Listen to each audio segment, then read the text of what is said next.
And Rachel Zegler, being 23 or whatever she is, like so many kids raised on TikTok, she's all for infantata is the only global solution. So the two stars hate each other.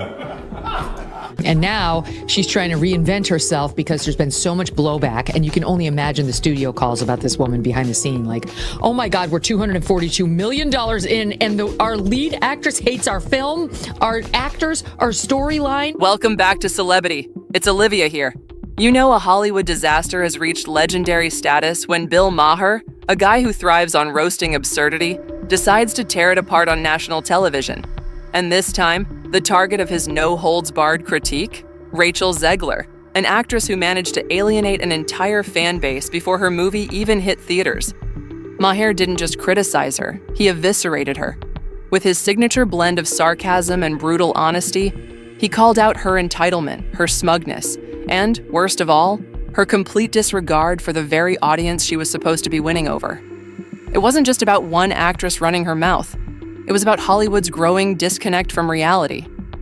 Rachel, honey, Maher practically said, maybe don't insult the people who actually pay to see these movies. And guess what? The numbers proved him right. Before we peel back the layers of this wild unraveling, make sure to smash that like button and hit subscribe. If you love deep dives with no fluff, just facts, receipts, and a sprinkle of chaos, you're in the right place. And trust me, you won't believe how this one plays out. Snow White wasn't just a flop. It was a financial black hole, a train wreck so catastrophic that even Disney's deep pockets couldn't hide the damage. But how did it get this bad? What led to one of the most spectacular Hollywood meltdowns in recent memory? Let's dive into the arrogance, the backlash, and the cold, hard numbers that turned Snow White from a classic fairy tale into an industry-wide cautionary tale. If you didn't know who Rachel Zegler was before this fiasco, you're not alone. And after this mess, let's just say she might be wishing for a magic mirror to erase the whole thing from existence. Once upon a time, she was Hollywood's next big thing, a fresh-faced newcomer plucked from obscurity to star in Steven Spielberg's West Side Story. It was supposed to be the beginning of a dazzling career. Instead, it became the first act in a slow-motion Hollywood downfall.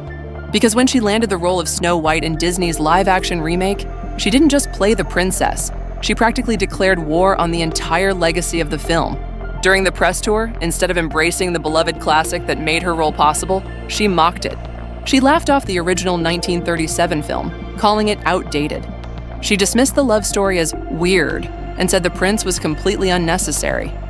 She even went as far as saying she wouldn't have let the prince kiss her while she was asleep. Right, because a centuries-old fairy tale definitely needed her personal approval.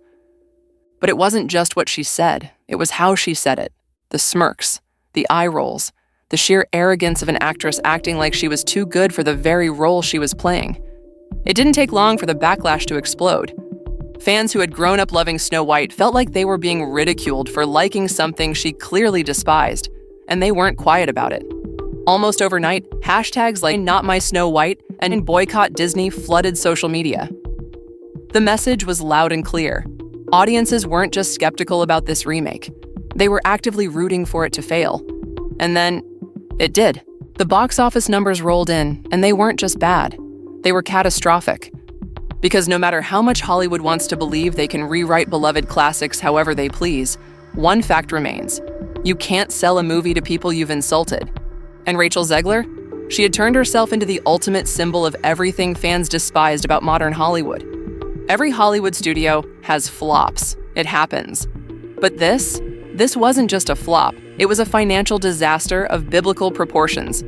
Controversies surrounding Disney's Snow White remake show that we are still in the thick of the culture wars. Oh, have we been following the Snow White? Actually, the first I'm hearing of this. Really? No. Yeah. Okay. Good for you. Well, the two stars are Gal Gadot, Before you. who she was in the Israeli Defense Forces. She's Israeli. And then Rachel Zegler plays Snow White. I think Gal plays I was not a child, so I don't follow them. I don't know fairy tales. I never read comic books. But something is this the one with the poison apple and the whatever it is? Yeah, it's the witch. Okay, so they're in. Let's talk numbers. Disney poured a staggering $242 million into this so-called remake. To break even, it needed to rake in at least $150 million. Opening weekend, a humiliating $43 million, down Disney's stock, took a 3% nosedive right after release. And here's the worst part, even kids didn't care. Think about that. A Disney movie, one of the most powerful brands in entertainment, couldn't even get children to beg their parents to take them to the theater. The result? Ghost town cinemas, shelves stacked with untouched merchandise, Snow White dolls, dresses, even the soundtrack, all collecting dust. Why? Because nobody wants to watch a movie where the lead actress looks like she hates the film more than the audience does. And Bill Maher? Oh, he had a field day with this. He tore into the Hollywood arrogance that led to this disaster. The sheer delusion of thinking you can completely gut a beloved fairy tale, mock the fans, insult the source material, and still expect people to show up with their wallets open. Spoiler alert, they didn't. But here's the thing. This wasn't just about Rachel Zegler's attitude. The film itself was a soulless, joyless, preachy mess. And then they couldn't put dwarfs because this is just so typical of the left. The progressives always finding a way to find their way back to doing something not progressive. You'd think the most progressive thing would be get people jobs, and dwarfs want to work. It's like a golden employment opportunity for dwarves. There's not that many scripts that come down the pike. No, only 7 of them. That has, and there's seven dwarf jobs here. But because I think it was Peter Dinklage said this is, this is not right. This is demeaning. And they were like, what? We just want to work. We're dwarves. So. Because Disney didn't just change Snow White. They butchered everything that made it magical in the first place. And what they did next? It made things so much worse. This wasn't just a casting mistake. This wasn't just one actress running her mouth. This was Disney taking a beloved classic and gutting it from the inside out. Let's start with the prince. The character whose kiss literally saves Snow White's life in the original story. Cut down to a pointless background extra.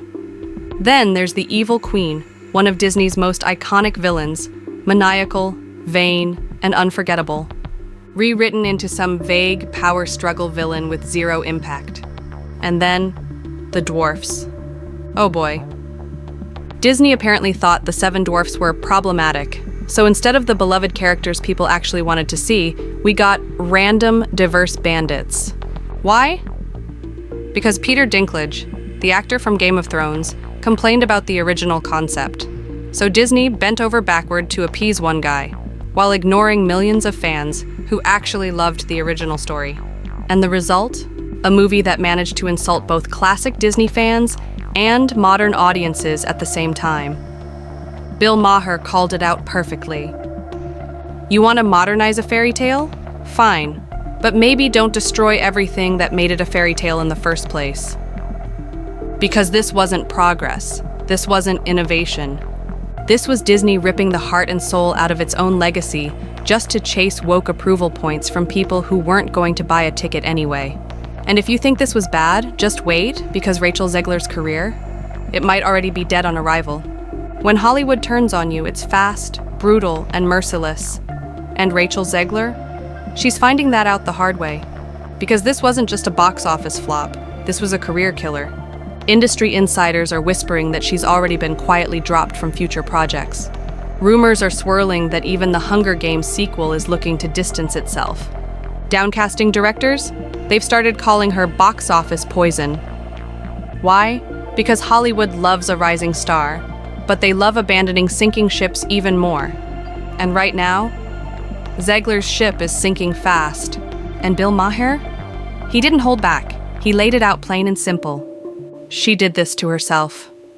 studio, if you're a director, if you're a casting director, you've got to think twice or three times before hiring her. Listen, she's talented, she's attractive, she's got skill, but there are a lot of actresses in Hollywood who bring all that to the table and are not going to absolutely sabotage your work. She was plucked out of obscurity by Steven Spielberg. All you say is thank you, Mr. Spielberg, and you keep saying that for the next 50 years. Sweetie, you're being It's paid racist. $25 million and you're on TV saying your bosses suck. So Rachel Zegler, maybe keep your mouth shut. I don't really care what happens with this movie. I really hope her career is pretty much over. I'd be thrilled to see that. I can't imagine. I mean, Christian, you tell me. But is she not seen as box office poison now because of all of her antics? You know, it's kind of a mixed track record. She's still fairly young. Her West Side Story debut was not a hit, and that was a Spielberg movie, so that was kind of a surprise. But if you're a He's not wrong. Rachel Zegler wasn't just the star of Snow White. She was the face of its failure. She wasn't a victim of bad marketing. She wasn't misunderstood. She mocked the film, she mocked the fans, and she destroyed her own movie before it even had a chance. And now, she might have destroyed her career along with it. But here's the real question. Will Disney finally learn its lesson? Because one thing is crystal clear. Audiences aren't just rejecting woke movies, they're running from them. And if Hollywood doesn't wake up soon, this won't be the last disaster we see. Bill Maher might be a comedian, but in this case, he just delivered one of the harshest reality checks Disney has ever received. This wasn't just a bad movie, it was a warning shot. Because audiences don't mind modern twists, they don't even mind change. But they will not tolerate Hollywood tearing down beloved classics just to push an agenda. And what happened next? A historic flop, a PR nightmare, a studio in panic mode. For years, Disney has been churning out soulless reboots and expecting audiences to just go along with it. But this time, they crossed a line. They didn't just remake Snow White, they mocked it. They didn't just change the story, they stripped it of everything that made it magical. And audiences fought back the only way that matters in Hollywood, with their wallets. So now, the question is, will Disney finally learn? Or is this just the beginning of Hollywood's downfall? What do you think? Did Snow White ever stand a chance? Or did Rachel Zegler single-handedly destroy it? Drop a comment, hit like, subscribe for more Hollywood takedowns, and share this with someone who needs to hear the truth. See you in the next one.